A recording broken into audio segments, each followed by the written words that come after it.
제가 좀 몇 가지 좀 광고를 좀 드릴게요. 태국 목장에서 이제 좀 해야 될 사역들이 좀 있을 것 같아요. 그래서 매주 토요일 날 이제 주진규 장로님하고 저하고 이렇게 격주로 본당과 식당과 교육관을 소독을 했는데 이제는 좀 젊은 이들이 이 일을 좀 대체해 주셔야 될 것 같아요.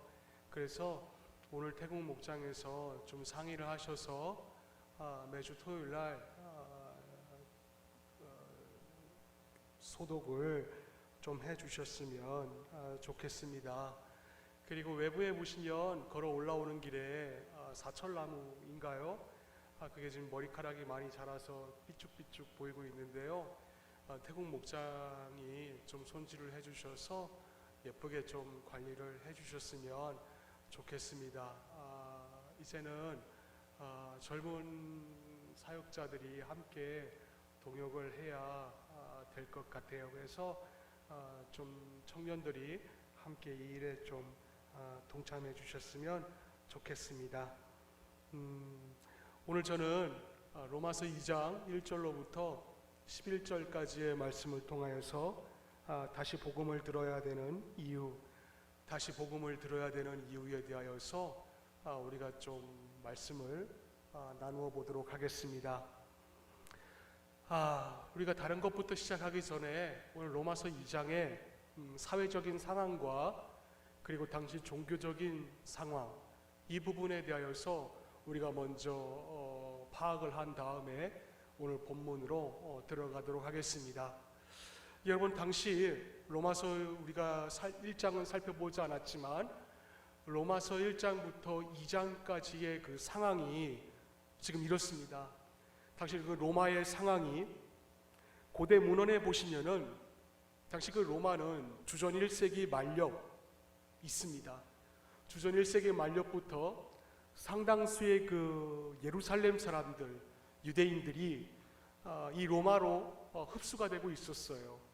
그래서 이 유대인들이 로마에 눌러앉아서 시민권을 획득했다라고 설명을 하고 있습니다.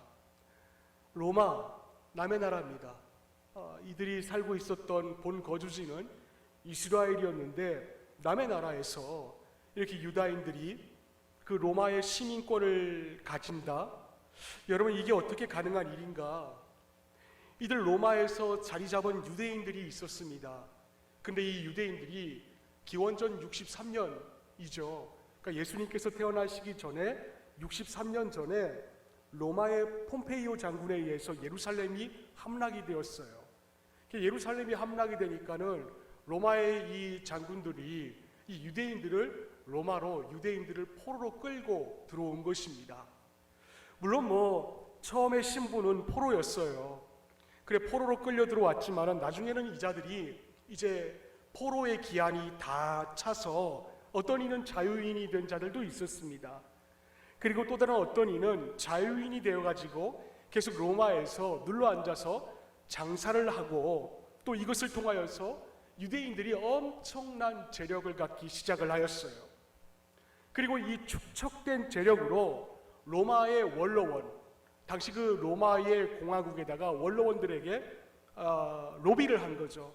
그래서 로마의 시민권을 사든 자들도 있었고 또 어떤 이들은 유대인 사회에서 강력한 지주가 되어가지고 영향력을 행사하는 자들, 그래서 로마의 시민권을 획득한 유대인들도 있었습니다. 때문에 당시 바울의 목적이었던 이 로마는 어떤 돈이면 다 된다, 재력이면은 모든 곳이 해결되는 곳이 바로 로마였습니다. 자, 그럼 이들이 살고 있는 유대인의 사회적인 구조가 어떤 형태를 띠고 있었는가? 역사학자인 그 조병호 씨가 저술한 성경과 5대 제국이라는 그 책에 보시면은 당시 그 로마에 대해서 이렇게 서술을 하고 있어요. 당시 그 로마의 황제가 누구였냐면은 글라우디오라는 자였습니다. 글라우디오. 근데 이 자가 약점이 하나 있었어요. 그게 뭐냐면은 이 글라우디오라는 자가 태어날 때부터 소아마비 환자였다라는 것입니다. 때문에 이자가 로마의 황제가 된다, 로마의 전성기 때 무슨 황제가 된다라는 거는 이자도 생각 못했고 주변의 사람들도 이자가 황제가 될 거라는 것은 아무도 예측을 하지 않았습니다. 근데 이자가 그런 세월을 보내서 50살 때에 로마의 이제 네 번째 황제가 되었는데, 그때 이자가 유대 나라를 섭정하기 위하여서 새로운 시스템을 도입을 했어요. 그게 뭐냐면은 유다를 3등분하자. 그래서 3분의 1은 누가 다스리냐면은 3분의 1은 아그리파 2세가 다스리게 만들고 하고, 3분의 2는 로마에서 총독관을 파송을 해가지고 그 총독관으로 하여금 3분의 2의 유다를 다스리게 하자, 이거였습니다. 왜냐하면은 글라우디오 이자는 어렸을 때부터 소아마비 환자로 태어났기 때문에 이렇게 정치를 잘 할 수 있는 입지가 되질 않았어요. 그래서 시민들 앞에서 연설을 하게 되면은 이자가 소아마비 환자이기 때문에 입술에서 침이 흘려가지고 발끝같이 흘러내렸다라고 기록이 되어 있을 정도였습니다. 그런데 문제는 뭐냐면은 유대였어요. 3등분을 당한 유대 나라의 입장에서는 좀 서로 화목하고 잘 살면 되었습니다. 근데 이자들이 이렇게 나라가 3등분이 되었음에도 불구하고 모였다 하면은 서로 싸우고 시기하고 질투를 하는 것이에요. 그 쟁점이 뭐냐? 딱 하나입니다. 전통적인 유대인들은 이방인 그리스도인들의 가르침을 더 이상 우리는 이제 회당에서 들을 수가 없다. 우리의 하나님은 예수가 아니라 엘로힘의 하나님이다. 바로 이거였습니다. 당시 회당에는 우리와 같이 이렇게 모든 이들이 다 모여서 예배를 드리는 것이 아니라, 시간을 정해놓고 예배를 드리는 것이 아니라 딱 남자 10명만 모이면은 회당에서 예배를 드릴 수가 있었어요. 그리고 상석에 앉은 회당장이 이제 정해진 구약의 본문을 읽고 난 다음에 이렇게 얘기를 합니다. 혹시 이 가운데 말씀을 읽고 난 다음에 강론할 자 있으면 아무나 나오십시오. 아무나 나오십시오. 이게 문제였습니다. 왜? 바로 그때에 회당장의 얘기가 끝나면은 누가 일어나냐면은 전통적인 유대인들이 일어나는 것이 아니라 이방인이면서 개종한 그리스도인이 나와서 지저스 이즈 크라이스트라고, 예수는 주시라고 가르치니까 당연히 이 전통적인 유대인들에게는 쟁론의 쟁점이 될 수밖에 없었던 것입니다. 근데 더 문제는 뭔가, 로마에 있는 이 이방인들이 자꾸만 이방인이면서 개종한 그리스도인들에게 전도를 당하는 것이에요. 안 그래도 전통적인 유대인들에게는 자신들이 전도하여서 회당의 존재가 더욱더 커져야 되는데, 이방인들이 자꾸만 개종을 하여서 개종한 크리스찬들이 더 많아지니까 이 남아있는 전통적 유대인들이 자연스럽게 고민에 빠질 수밖에 없는 것입니다. 우리의 세력이 더 넓어져야 되는데. 그래서 이들이 자신들이 스스로 이 문제를 해결하지 못하니까 어떻게 했는가, 이 문제를 가지고 로마 원로원에다가 공론화를 시킵니다. 쟁론화시키면서 유대 사회의 분열과 분란을 획책하고 자꾸만 싸우게 만드는 거예요. 그리고 이 분열과 분란이 나중에 어디까지 번지냐면은 로마 그 공화국의 정치적인 문제까지 번져가지고 주후 49년에 이 로마에서 유대인들을 향하여서 다 떠나라, 로마에 있는 유대인들은 다 나가라, 이런 추방 명령이 전달되었습니다. 그 예가 여기에 나와 있어요. 우리 한번 읽어봅시다. 시작. 글라우디오가 떠나라 한 거로 그가 그 안에 브리스길라와 함께 이탈리아로부터 새로 온지라 바울이 그들에게 가매. 그러니까 이 유대인들끼리 막 서로 싸우는 게 이 글라우디오 황제에게 이게 걸리게 되자 이제 로마에서 너희들 다 떠나라, 우리는 우리 전통적인 시민들만 남았으면 좋겠다, 이렇게 법령으로 선포를 해버리고 말았어요. 자, 그러면 유대 사회에는 누가 남게 됩니까?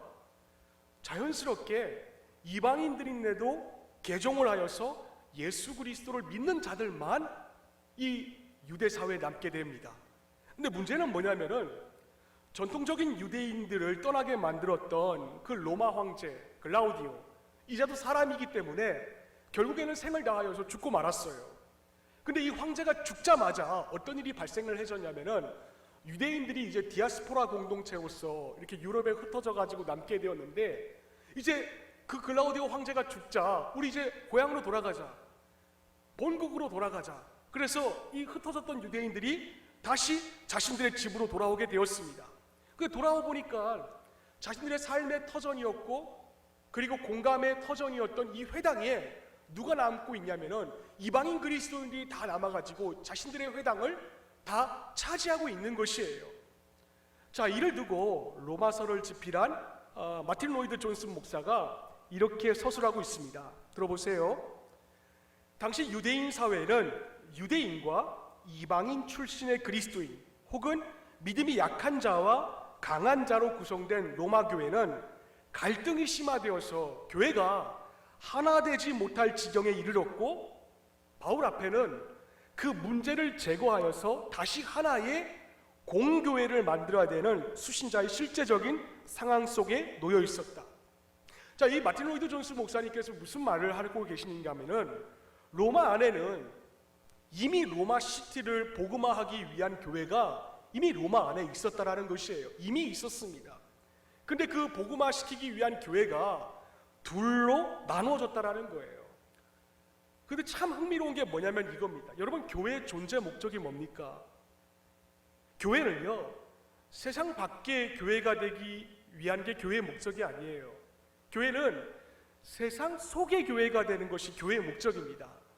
그러기에 안 믿는 자들을 믿는 자로 교회가 만들어줘야 되고, 교회 공동체에 들어와서 그 안 믿는 자들을 치유하고 그리스도의 말씀으로 회복이 되어서 다시 세상으로 재파송하는 역할을 하는 것이 바로 교회의 존재 목적이에요. 자, 바울도 그랬습니다. 바울도 로마서 15장 20절 말씀에 우리 다 함께 한번 읽어볼까요? 시작. 또 내가 그리스도의 이름을 부르는 곳에는 복음을 전하지 않기를 힘썼노니 이는 남의 터 위에 건축하지 아니하려 함이라. 이게 무슨 말이냐면은 바울이 원칙이 있었어요. 원칙이. 그게 뭐냐면은 오늘날과 같이 교회에서 뭐 안수 집사님이나 또 서리 집사님이나 다른 교회로 수평 이동을 하는 그 자들에게는 내가 복음을 전하지 않겠다. 이게 바울의 복음의 신앙의 원칙이었어요. 그런데 이 복음의 원칙이 있었음에도 불구하고 바울이 지금 로마에 다시 복음을 전하고 있다라는 것이에요. 원칙이 있는데 복음을 전한다. 자, 그러면은 왜 그러냐라는 거예요. 왜? 그 이유에 대해서 바울이 답변을 하고 있습니다. 한번 읽어볼까요? 시작. 이 때문에 하나님께서 내버려 두셨으니 곧 그들의 여자들도 순리대로 쓸 것을 바꾸어 영리로 쓰며, 그와 같이 남자들도 순리대로 여자 쓰기를 버리고 서로 향하여 음력이 부릴 듯하며, 남자가 남자와 더불어 부끄러운 일을 행하여 그들의 그릇 때문에 상당한 보응을 그들 자신이 받았느니라. 또한 그들이 마음에 하나님 두기를 싫어하며 하나님께서 합당하지 못한 일을 하게 하셨으니, 뭡니까 그게? 곧 모든 불의, 추악, 탐욕, 악의가 가득한 자요, 시기, 살인, 분쟁, 사기, 악독이 가득한 자요, 수군하는 자요, 비방하는 자요, 하나님께서 미워하시는 자요, 능욕하는 자요, 교만한 자요, 자랑하는 자요, 악을 도모하는 자요, 부모를 거역하는 자요, 우매한 자요, 배악하는 자요, 무정한 자요, 무자비한 자라. 하나님을 마음에 두기를 싫어하며 곧 모든 불의, 시기, 살인, 분쟁, 사기, 수군. 여러분, 이 모습이 당시 유대 사회에서 하나님을 알지 못하는 자들의 행동이 아니었어요. 로마서 1장 6절 말씀 한번 봅시다. 1장 6절 말씀해 보시면, 너희도 그들 중에서 예수 그리스도의 것으로 부르심을 받은 자니라. 7절 말씀 한번 볼까요? 로마에서 하나님의 사랑하심을 받고 성도로 부르심을 받은 모든 자에게. 또 8절 말씀에 너희 모든 사람에 관하여 내 하나님께 감사함은 너희 믿음이 온 세상에 전파됨이로다. 처음에는 이들이 그랬어요. 처음에 이들이 단칸방에 살고 정말 힘겹게 신앙생활을 유지할 땐 처음에는 이들이 이랬어요. 예수 그리스도의 부르심을 받은 자였고 하나님의 사랑하심을 받은 자였고, 그래서 이들의 믿음이 온 세상에 전파되어서 세상 사람들에게 나도 당신이 믿고 있는 그 예수를 나도 한번 믿어보고 싶습니다, 그런 교훈을 할 수 있는 아름다운 신앙의 공동체였어요. 그런데 이들이 변질되었습니다. 시기하고 마음으로 살인을 저지르고 악독이 가득하며 수군수군하는 자로 하나님의 공동체가 변질되어 버리고 말았다라는 것이에요. 여러분 왜 그런지 아십니까? 바울은요 딱 그 진단 결과를 딱 한마디로 정의합니다. 1장 28절에 그들이 마음에 하나님 두기를 싫어했다. 마음에 하나님 두기를 싫어했다. 하나님을 믿는 사람들이 마음에 하나님 두기를 싫어했다. 여러분 저는요 이 말씀이요 한 주간 동안 제 마음속에서 떠나가진 않았습니다. 그렇게 시기하고 그렇게 분열하고 분쟁으로 살아서 결국에는 로마 황제 글라우디오에 의해서 자신의 삶의 터전을 떠나라 그렇게 되었다면은 좀 이들이 돌아올 때도 반성하고 돌아와서 서로 사랑하고 그리고 아름답게 살면 될 터인데 왜 이렇게 변질되었고 말았는가라는 것이에요. 또 남아있는 이방인 크리스찬들도 마찬가지입니다. 그들도 분명 예수의 가르침을 들었을 것이에요. 네 원수를 사랑하라, 내 이웃을 내 몸과 같이 사랑하라, 그런 예수의 가르침을 들었을 터인데 어쩌다가 에클레시아로 부름받은 이 교회가 이 지경이 되고 말았는가라는 것입니다. 그러다가 우연히 이번 주에 어느 목사님의 아침 묵상을 제가 읽었는데 그 짧은 글이 제 마음에 크게 다가왔습니다. 그래서 제가 이 시간 여러분들한테 그 말을 제가 좀 소개를 시켜드리려고 그래요. 꼬마 감자가 감자 가족이 있었어요. 그래 꼬마 감자가 엄마 감자에게 물었습니다. 엄마 나 감자 맞아? 엄마 감자가 그 얘기를 듣고 당연하듯이 당근이지 그랬답니다. 그 길로 꼬마 감자가요 가출을 해버리고 말았어요. 왜냐면은 엄마 감자가 자기 보고 당근이지 당근이라고 말하자 자기는 여태까지 감자인 줄 알았는데 엄마의 그 말 한마디에 정체성의 혼란을 느끼기 시작했다라는 것이에요. 그래 가출을 했다가 이 꼬마 감자가 돌아왔습니다. 마침 집에 돌아오니까 집에 누가 있었냐면은 감자 할머니가 있었어요. 그 감자 할머니가 경상도 분이거든요.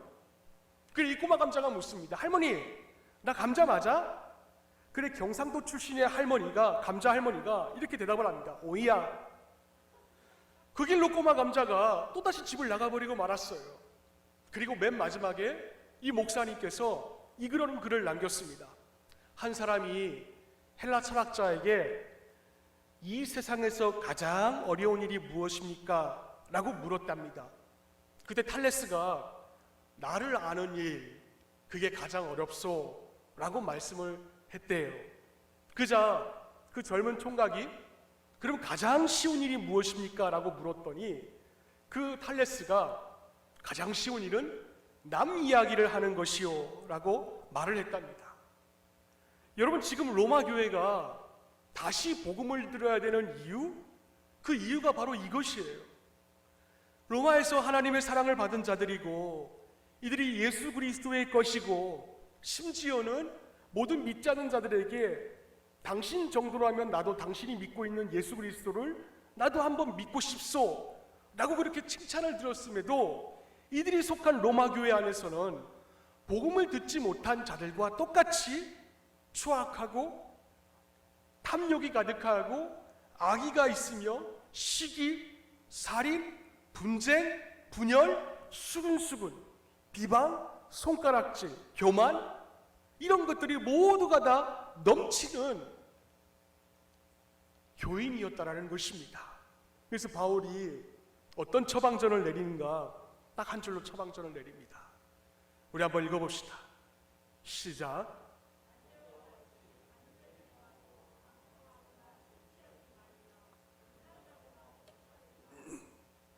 시기하지 말고 오직 주 예수 그리스도로 옷을 입고. 아멘. 여러분, 우리가 예수 그리스도의 옷을 입으면 우리만큼만이라도 다투거나 시기하지 않을 줄로 믿습니다. 여러분, 다투거나 시기하지 말고, 우리 지난번에 고린도 교회에 대해서 우리가 한번 살펴보지 않았습니까?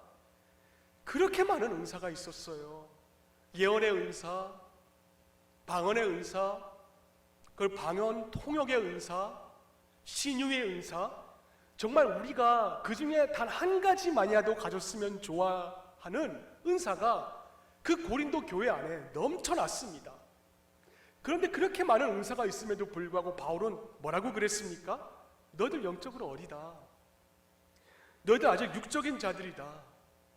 아무리 많은 은사를 가졌음에도 너희들은 영적인 자들이 아니고 육적인 자들이다. 왜?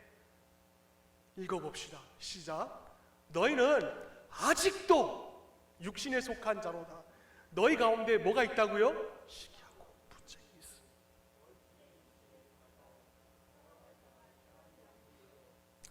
시기하고 분쟁이 있으니까 너희들 십수년 신앙생활을 해도 바울이 바라보기에는 딱 한마디 진단 결과, 너희들 어리다.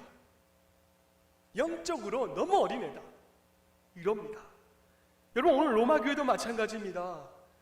아무리 세상에 칭찬을 받는 교회이고 너희가 하나님의 것으로 부르심을 받고 하나님의 자녀가 되었어도 너희 가운데 시기하고 너희 가운데 다툼이 있으면 너희들은 다시 복음을 들어야 된다. 때문에 바울은 오늘 본문 1절에서 다시 복음을 들어야 될 자들에게 뭐라고 말을 하고 있는가? 그러므로 이 사람아, 정신 좀 차려라, 이 사람아. 그렇게 말을 하고 있어요. 여러분, 그러므로 이거 인과관계입니다. 원인과 결과예요. 그럼 원인이 무엇입니까? 원인은 로마서 1장 28절에 하나님을 마음에 두기를 싫어하는 자들이 행한 모든 것들, 불의하고 시기하고 살인하고 수군수군대고 남을 향하여서 손가락질하는 것, 그 모든 것을 가리키고 있습니다. 근데 그들이 그것도 모자라서 무엇을 하고 있는가? 오늘 본문의 1절 말씀 보면 남을 판단하기까지 하고 있어요. 판단. 여러분, 여기서 판단이라는 단어의 의미는요, 이겁니다. 재판관이 죄인을 심판하듯 자기는 의롭다예요. 나는 의로워. 나는 깨끗해. 근데 쟤는 안 깨끗해.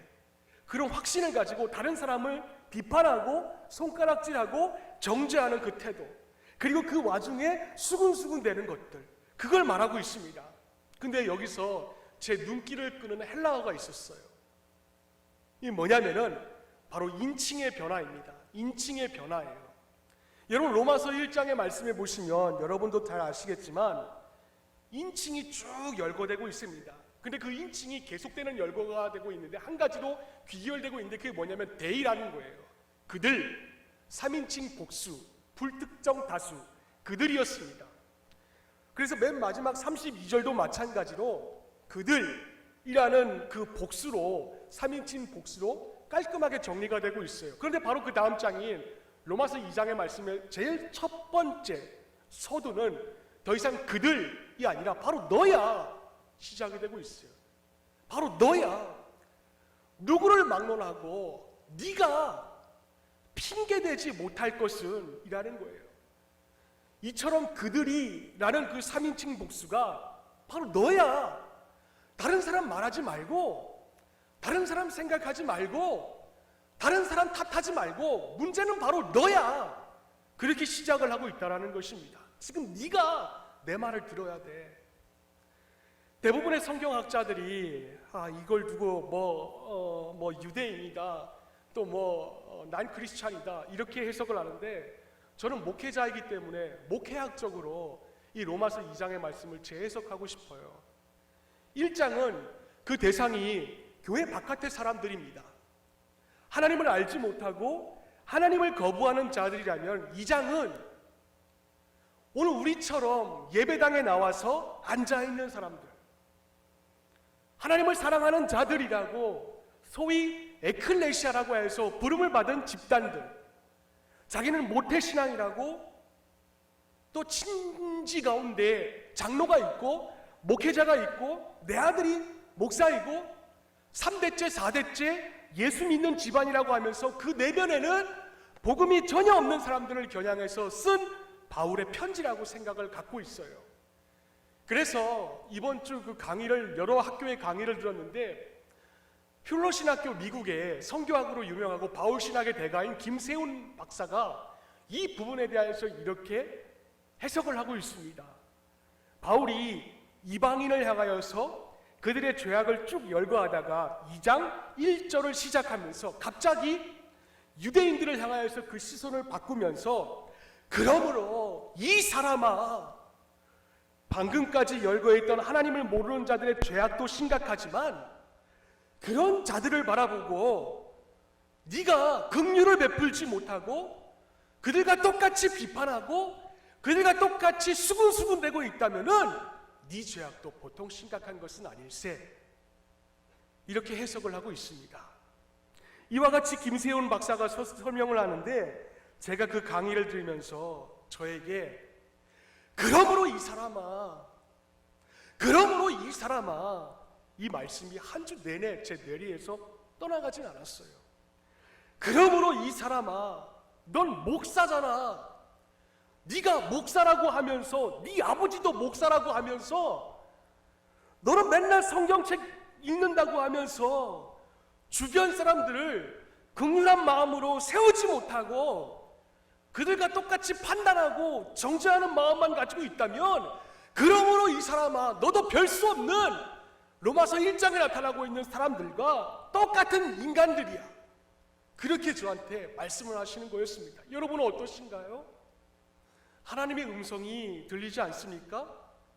그러므로 이 사람아, 교회 다닌다고 하면서, 그것도 오랜 시간 동안 교인으로 살아왔으면서 이웃에 대한 사랑도 없고 이웃을 하나님의 자녀로 만들겠다는 열정도 없고 그저 혼자만 신앙생활하고 말씀 읽는다고 성경책 끼고 다니면서 장로라고 권사라고 하면서 집사라고 하면서 그저 비판하기 좋아하고 상대방의 약점 캐내어서 떠들고 다니기 좋아하고 수군수군대는 사람에게, 그러므로 이 사람아, 너는 네가 의인인 것 같지?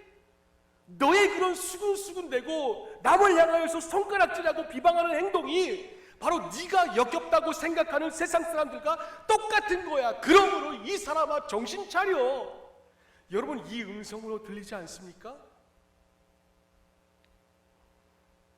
어떤 분이 설교 시간에 주보에 나와 있는 성경 퀴즈를 풀었다 그래요. 근데 이것을 옆에 앉아 있는 초신자가 그걸 봤대요. 그래서 초신자가, 오래 신앙생활을 하신 분이 어떻게 목사의 설교 시간에 주보에 나와 있는 성경 퀴즈를 풀 수 있지? 이 생각 때문에 그만 시험이 들어가지고 안 나오고 있어요.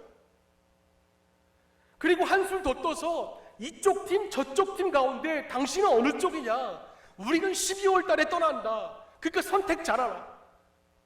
그래서 또 안 나온대요. 그런 분에게, 그러므로 이 사람아, 네가 비판하는 사람들과 넌 다른 줄 아니? 너도 똑같은 사람이야. 여러분, 그 음성으로 들리지 않습니까? 제가 왜 이 말씀이 크게 다가오냐면은 오늘날 한국교회의 현실이 딱 이래요. 로마서 1장과 2장의 상황이 딱 한국교회의 현실입니다. 근데 더 안타까운 건 뭔지 아십니까? 한국교회의 현실이 우리 교회의 현실이 되어가지고 교회 안에 날선 비판과 날선 정죄가 얼마나 난무하는지 모릅니다. 여러분, 왜 그럴까요? 왜 이렇게 한국 교회나 교회들에게 정죄와 비판 수군수군 되는 것들이 왜 그렇게 양날의 선칼과 날카롭게 할까요? 답은 딱 하나죠. 난 예수 잘 믿어. 나는 신앙생활 잘하고 있어. 하지만 사실은 그 안에 복음이 없기 때문입니다. 여러분, 이런 분들의 특징이 뭔지 아세요? 자기 자신의 약점이나 자기의 죄에 대해서는 굉장히 둔감합니다. 그런데 남의 약점이나 어떤 허물이나 죄에 대해서는 굉장히 민감합니다. 왜 이럴까요? 제가 이것을 묵상하다가 예수님의 산상수훈이 제가 머릿속에 스쳐 지나갔습니다. 그래서 제가 얼른 찾아보았어요. 예수님의 산상수훈을. 그러다가 재미있는 것을 제가 발견을 하였습니다. 그게 뭐냐면은 오늘 본문의 1절 말씀에 바울이 남을 판단하는 사람아, 그 판단하다, 그 단어가 헬라어로 크리노스라는 단어인데 그 단어를 예수님께서도 산상수훈에 똑같이 사용을 하고 있으시다라는 것입니다. 마태복음 7장 1절로부터 2절까지의 말씀 우리 다 함께 한번 읽어볼까요? 시작.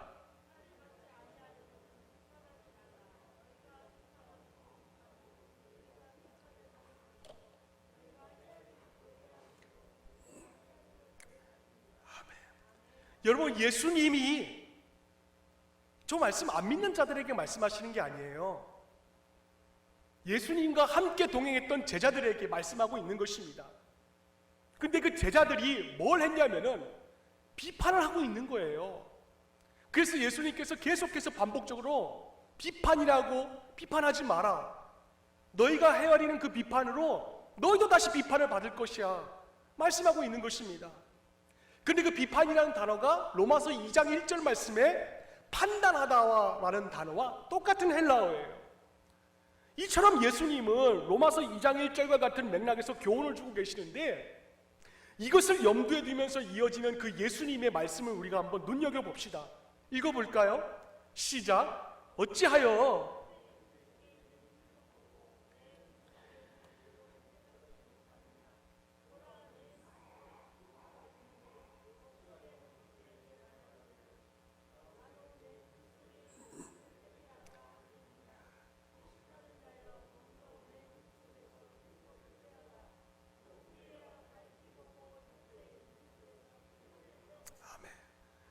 예수님은 지금 자기 죄나 자기 허물에 대해서는 관대하고 상대방에 대해서는 날카롭게 반응하는 것에 대해서 지적하고 계시는데 저는 이 말씀에서 사람이 왜 이렇게 이중적인 태도를 보일 수밖에 없는지 그 이유를 제가 발견을 했어요. 딱 하나입니다. 뭐냐면은 자기 눈 속에 들보가 있어요. 들보가 있습니다. 여러분, 들보가 뭔지 아십니까? 우리 교회 건축물을 지탱하고 있는 빔이에요. 빔, 철강입니다. 그런데 그 건축물이 우리 눈 속에 들어있다라는 것이에요. 그렇게 조그만 티도 아니고 건축에 쓰이는 그 건축 자재가 우리 두 눈에 들어있으니까 지금 예수님께서 엄청난 과장법을 구사하고 계신 것입니다. 그런데 건축물에 쓰이는 그런 들보가 우리 눈에 들어있으면 두 가지 현상이 나타납니다. 첫 번째는 뭐냐면은 그 들보가 우리 눈에 있으면은 나를 왜곡시킵니다. 왜곡시켜버려요. 이미 언급했듯이 들보가 내 눈을 장악하면은 모든 것을 사람이나 사물이나 상황이나 모든 것을 왜곡하여 볼 수밖에 없습니다. 왜? 들보로 내 눈이 왜곡되어 있는 상태이니까 어떻게 내 옆에 있는 사람이나 상황이나 또 이 모습을 제대로 판단할 수가 있겠습니까? 때문에 자기 상태를 잘 몰라요. 왜 복음이 없는 교회일수록, 왜 예수님이 살아계시지 않는 교회일수록, 복음이 없는 크리스찬일수록 자기 허물에 관하여서는 그토록 관대하고 남의 잘못과 남의 조그만 티와 허물을 바라보면 날카롭게 반응하는지 여러분 아십니까? 내 눈에 들보 때문에 그래요. 내 눈에 들보 때문에. 이게 예수님의 진단 결과입니다.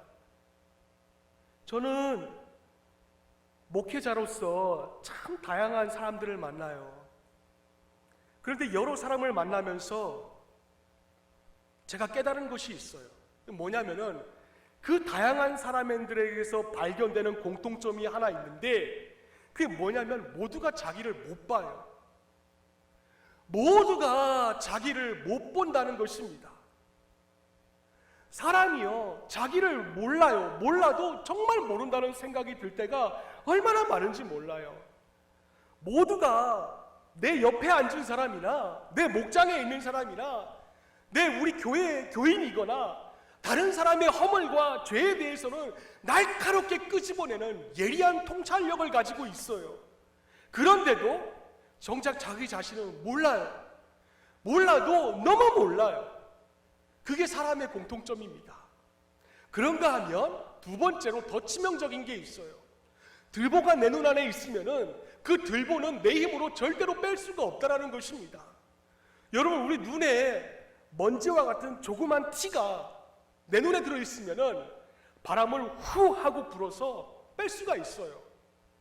또는 내 눈에 안약을 넣는다던가 일부러 눈물을 흘리게 만들어서 내 눈에 있는 들보를 뺄 수가 있습니다. 티를 뺄 수가 있어요. 그런데요, 들보는 그런 존재가 아니에요. 들보는 내 눈에 사물을 왜곡하게 보게 되어서 만드는 들보가 그 자리 잡고 있다는 사실조차도 인식하지 못하게 만듭니다. 그리고 그뿐만이 아니라 설령 내 눈에 들보가 있어 그 사실을 알고 있어도 내 힘으로는 절대로 들보를 뺄 수가 없어요. 그래서 복음이 필요한 것입니다. 그래서 로마가 다시 복음을 들어야 하는 이유가 바로 여기에 있는 거예요. 자력으로 뺄 수 없는 들보를 빼는 능력, 바로 그게 복음을 다시 들어야 하는 이유인 것이에요. 자, 그렇다면은 내 힘으로 뺄 수 없는 들보, 이 들보를 여러분 어떻게 하실 것입니까? 여러분 모두에게도 그 들보가 있습니다. 또 저에게도 그 들보가 있어요. 그럼 이 들보를 어떻게 하겠냐라는 거예요. 그냥 주일날만 왔다 갔다 하는 썬데이 크리스찬으로 이 들보를 해결할 수 있을까요? 절대로 그렇지 못합니다. 지난번 어떤 분이 이사야서의 말씀이 와닿는다고 해서 제가 그 말을 듣고 얼른 목양실로 돌아와서 히브리어와 그리고 각종 주해집을 살펴보면서 그 말의 뜻이 맞는지 한번 살펴보았어요. 이사야서 6장 5절 말씀입니다. 우리 한번 읽어봅시다. 시작.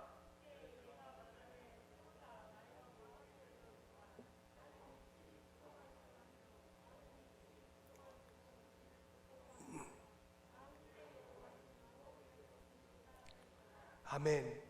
여러분, 6장 5절에서 이사야 선지자가 말하고 있는 그때가 어느 때입니까? 여기 그때는 이사야서 6장 1절의 상황을 그대로 이어받고 있는 바로 그때입니다. 우시야 왕이 죽던 해에 내가 본즉 주께서 높이 들린 보좌에 앉으셨는데 그의 옷자락은 성전에 가득하였고, 또 3절 말씀에 서로 불러 이르되 거룩하다 거룩하다 거룩하다 만군의 여호와여, 그의 영광이 온 땅에 충만하도다 하더라. 그러니까 이사야 선지자는 놀라운 하나님의 영광을 목도하였습니다. 목도하는 바로 그 순간에 이사야 선지자는 선지자라는 그 계급장을 떼어놓고 화로다, 하나님 앞에서 내가 망하게 되었도다라고 탄식을 하고 있는 것이에요. 여러분, 이 탄식을 하고 있는 게 이게 뭘 의미하고 있는 줄 아십니까? 자기가 이제까지 하나님을 믿는다라고 삶을 살아왔지만 그 하나님의 놀라운 영광을 제대로 경험해서 부끄러운 자신의 실체를 이제야 깨닫게 됐다라는 것이에요. 그리고 거룩하신 하나님의 영광을 자신이 경험해야 이제까지 내 힘으로 뺄 수 없었던 내 눈 안의 들보, 그 들보가 빠지게 되었다라는 것입니다. 들보를 뺄 수 있는 것은, 그 능력은 바로 이 하나님의 능력밖에는 없다라는 것이에요. 저만 그런 것인지 아니면 다른 목사님들도 그런지는 몰라도 목사인 제가 가지고 있는 직업병이 있습니다. 뭐냐면은 집에 가서도 계속 목사 노릇을 하려고 한다라는 거예요. 집에 가서도. 얼마 전까지만 하더라도 자꾸 집에 가면 제가 지적을 합니다. 그리고 교회에서만 하면 될 것 같다가 꼭 성경 말씀을 빗대어서 가르치려는 태도가 있어서 잔소리가 굉장히 많았어요. 애들에게는 너 목사 아들이잖아. 목사 아들이 그러면 되겠어? 심지어 아내에게는 당신 사모잖아. 사모가 더 참아야 되고 더 인내해야 되는 것 아니야? 그렇게 제가 요구하고 지적하는 경우가 많았습니다. 그때 한 번은 아내가 이런 불평을 했어요. 당신은 남편인데 꼭 남편 같지 않다라는 거예요. 그래서 제가 속으로 그럼 이 사람아, 목사가 목사 같아야지 목사가 스님 같으면 되겠나 그랬어요. 근데 이런 식으로 늘 집에서도 목사 노릇하며 가르치기 좋아하던 저에게 변화가 일어났습니다. 뭐냐면은 이사야 6장 말씀과 같이 이사야 선지자가 거룩하신 그 하나님의 영광, 쉐키나의 영광을 체험하고 난 다음부터 화로다, 나여 망하게 되었도다, 내 눈에 있는 들보로 사람을 바라보지 내 모습이었도다, 그 말씀으로 제 안에 들보가 빠지기 시작을 하였습니다. 그러자 아내와 아이들을 지적하는 일이 그 이전처럼 그렇게 많아지질 않았어요. 또 교인들을 바라볼 때도 제가 다 알고 있죠.